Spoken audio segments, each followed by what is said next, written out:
सकाळ. कशा आहात सगळेजण? आजचा दिवस तुमच्यासाठी खूप छान आनंदाचा जावो हीच देवाच्या चरणी प्रार्थना करते. स्वागत आहे तुमचं माझ्या मराठी व्लॉग चॅनलमध्ये. तर रविवारच्या दिवशीचाच हा व्लॉग शूट केलेला आहे. सुट्टी होती ना रविवारी, तर त्या दिवशी म्हटलं चला आज डाळबट्टी बनवूया. बरेच दिवस झाले खाल्लीच नव्हती डाळबट्टी, म्हणून सुट्टीचा दिवस असला की काही ना काही स्पेशल तर बनतच असते, तुम्हाला तर माहीतच असेल. तर आज नाश्त्यामध्ये तर काही स्पेशल बनवलं नाही, त्यामुळे म्हटलं चला आज डाळबट्टीचाच बेत बनवूया. बरेच दिवस झाले खाल्लंच नाही आहे. बट्टीची रेसिपी मी आधीसुद्धा तुमच्यासोबत शेअर केली होती, त्यामुळे आज काही शेअर करत नाही. काही नाही, सोपं आहे. फक्त जाडसर असं गव्हाचं पीठ घ्यायचं, त्यामध्ये मीठ घालायचं, ओवा घालायचा, तीळ घालायचे आणि मग मोहनसाठी तेल घालायचं आणि अगदी कडक अशी कणिक भिजवून घ्यायची आणि मग त्याचे आपल्याला असे गोल गोल बट्ट्या बनवून घ्यायच्या आहे आणि मग त्याला वाफवून घ्यायचे आहेत. अगदी छान लागतात अशा डाळबट्टी. गावाकडचीच अगदी आठवण येते. डाळबट्टी बनवली की गावाकडे तर मस्त चुलीवरच्या राखमध्ये बट्टी भाजली जाते, त्याची टेस्ट काही वेगळीच असते. पण इकडे कुठे चूल आणि राख मिळणार आहे, त्यामुळे अशा प्रकारे बाफवावे लागतात. चला आता डाळबट्टी म्हटलं की मग ठेचलेल्या वांग्याची भाजी तर आलीच, आणि तसं तर हिवाळ्यामध्ये ही ठेचलेल्या वांग्याची भाजीची टेस्ट काही वेगळीच असते. आता तर एवढी काही टेस्ट येत नाही, तरी पण मग डाळबट्टी बनवली की ठेचलेल्या वांग्याची भाजी चांगली लागते त्याच्यासोबत. म्हणून मग आज ठेचलेल्या वांग्याची भाजी बनवणार आहे आणि मस्त बट्ट्यासुद्धा बाफवून गेलेल्या आहेत. आता याचे बघा, आपण 4 तुकडेसुद्धा करू शकतो किंवा लांब लांबसुद्धा आपण कापून घेऊ शकतो, जसं आपल्याला पाहिजे ना तसं. पण मी अशा 4 तुकडेच करतात, म्हणजे मस्त नरम होतात मग तळल्यानंतर. आणि आता बट्ट्या तर मी कापून ठेवलेल्या आहे, पण जेवायला अजून उशीर होता म्हणून म्हटलं चला जेवढे भांडे निघाले आहेत ना तेवढे घासून घेऊया. कारण की असं स्पेशल जेवण जर बनवायचं म्हटलं तर मग खूप सारे भांडे निघतात आणि जेवण बनवायला तसा कंटाळा येत नाही. पण मग इतके सारे भांड्यांचा ढीग बघूनच खूप जास्त कंटाळा येतो. पण तरीही असो, रविवार किंवा शनिवार म्हटलं की काही ना काही स्पेशल आपल्याला बनवावंच लागते. मी तरी बनवतच असते रविवारी काही ना काही स्पेशल. बघा अजून तर जेवणसुद्धा झालेलं नाही आहे तरी इतके भांडे निघाले आहेत. आणि मग सुट्टीचा दिवस म्हटलं की उशिराच उठणं होते थोडंसं, आणि मग उशिरा 1 तासही आपण उशिरा उठलो की मग सगळ्या कामांनाही उशीर होतो. ती संध्याकाळपर्यंत कामं रेंगाळतच राहतात. आणि भांडे घासता घासता मध्ये मध्ये भाजीसुद्धा मी हलवून घेत होती, कारण की ह्या भाजीमध्ये पाणी अजिबात घातलं जात नाही. त्यामुळे मग ही भाजी आहे ना अशी 2-2 मिनिटाळे हलवावी लागते, नाहीतर मग ती जळते आणि मग खाली लागते. मग त्याची टेस्ट अजिबात चांगली येत नाही. त्यामुळे मध्ये मध्ये भाजीसुद्धा हलवणं सुरू होतं आणि मग भांडीसुद्धा घासून घेते आता. तर तेच मी तुम्हाला सांगते, रविवार म्हटलं की मग उशिराच उठणं होते.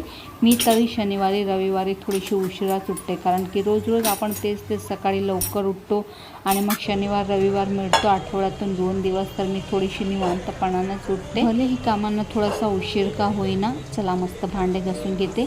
आणि शनिवारी आम्ही आठवडाभराचा भाजीपालासुद्धा आणतो, तर रात्री उशीर होऊन जातो, त्यामुळे मग रात्री मी तसाच भाजीपाला राहू देते. फक्त असं वाटते की जो भाजीपाला खराब होईल तो मी लगेच फ्रीजमध्ये ठेवून देते, नाहीतर मग तशीच पिशवी राहू देते, कारण की खूप जास्त उशीर होऊन जातो ना शनिवारी. त्यामुळे मग रविवारी सकाळी मी काम करता करता हा भाजीपालासुद्धा डब्यांमध्ये भरून ठेवते. जो धुवायचा असतो तो धुवून ठेवते, जो असाच ठेवायचा असतो तो असाच ठेवते. आणि आज मी तुम्हाला सांगणार आहे मी आठवडाभराचा भाजीपाला कसा स्टोअर करून ठेवते, तर भाजीपाला अजिबात खराब होत नाही. तर बघा, हे डबे मी मिशोवरून मागवले होते. हे तसे तर 6चा सेट येतो, 4चा सेट येतो, पण मी 8चा सेट मागवला होता, कारण की माझ्या घरामध्ये आठवड्याचा भाजीपाला जास्तच येतो, त्यामुळे मग मी 8चा सेट मागवला होता. पण इतकी छान क्वालिटी ह्या डब्यांची आली आहेत ना, की ह्या डब्यामध्ये जर भाजीपाला स्टोअर करून ठेवला ना की 8 दिवस काय 15 दिवस ही भाजीपाला खराब होत नाही, अगदी जसाचा तसाच राहतो. इतके छान डबे आलेले आहेत.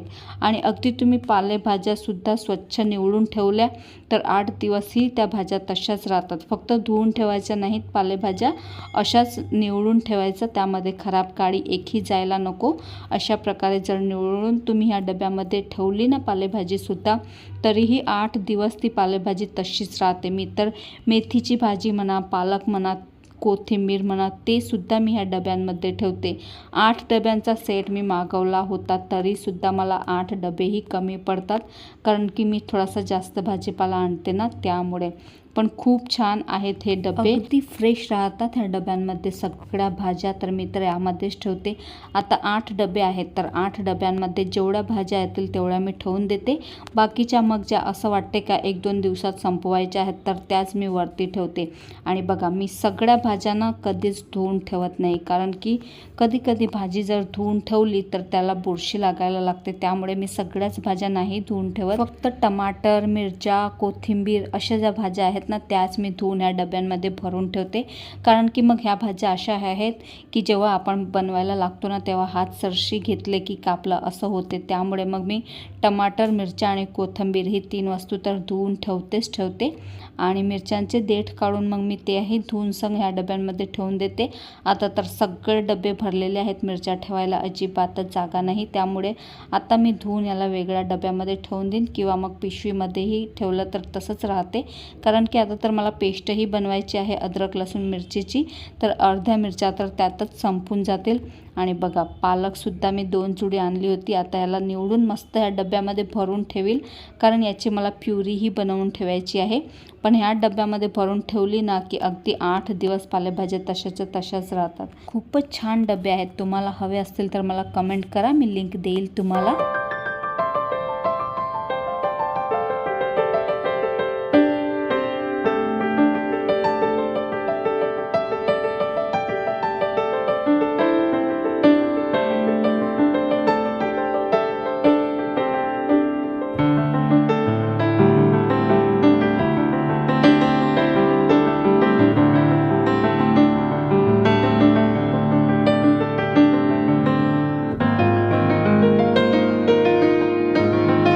अशा प्रकारे ह्या डब्यांमध्ये मी माझ्या भाज्या स्टोअर करत असते.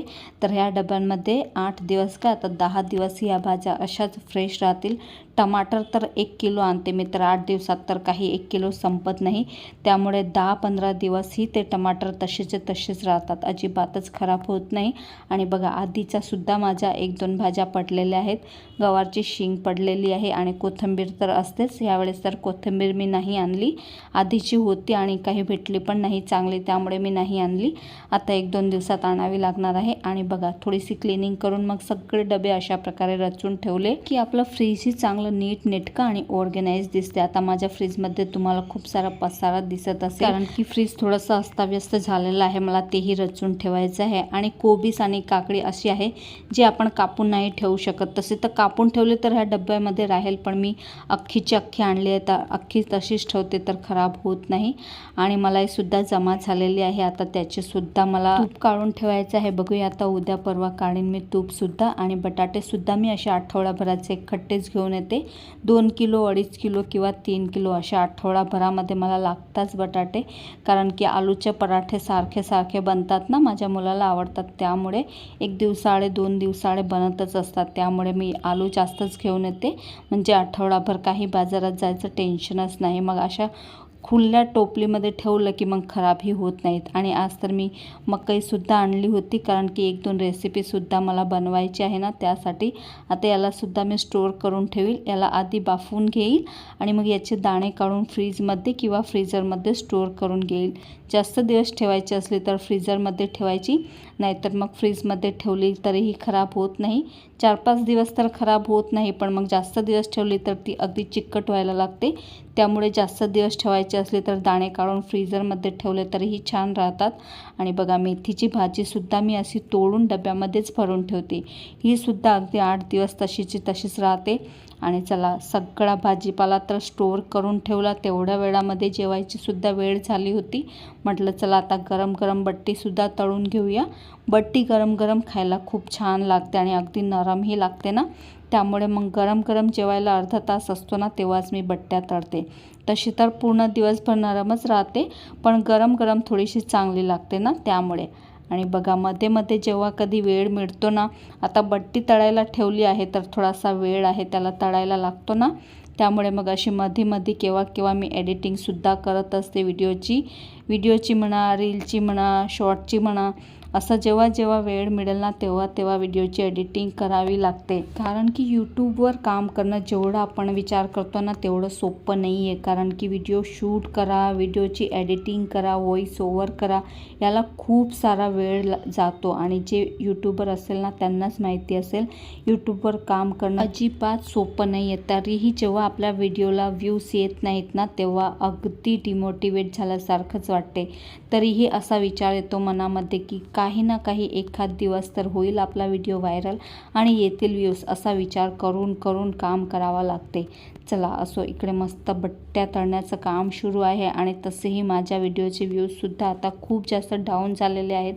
तुम्हाला माझे व्हिडिओ आवडत नाही का? मला कमेंट करून नक्कीच सांगा ना.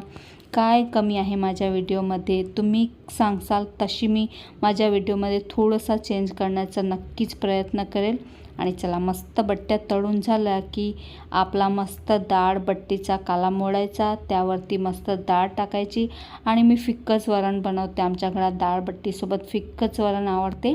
आणि मस्त ठेचलेल्या वांग्याची भाजी आणि त्यावरती भरपूर असं तूप टाकून खायचं, म्हणजे अगदी गावाकडच्या डाळबट्टी खाल्ल्याचीच चव येते मस्त. आता गावाकडच्या डाळबट्टीची टेस्ट तर काही इकडे आपण आणू शकत नाही, पण तरीही थोडासा असा फील तर येतोच ना की आपण गावाकडची डाळबट्टी खातो आहे.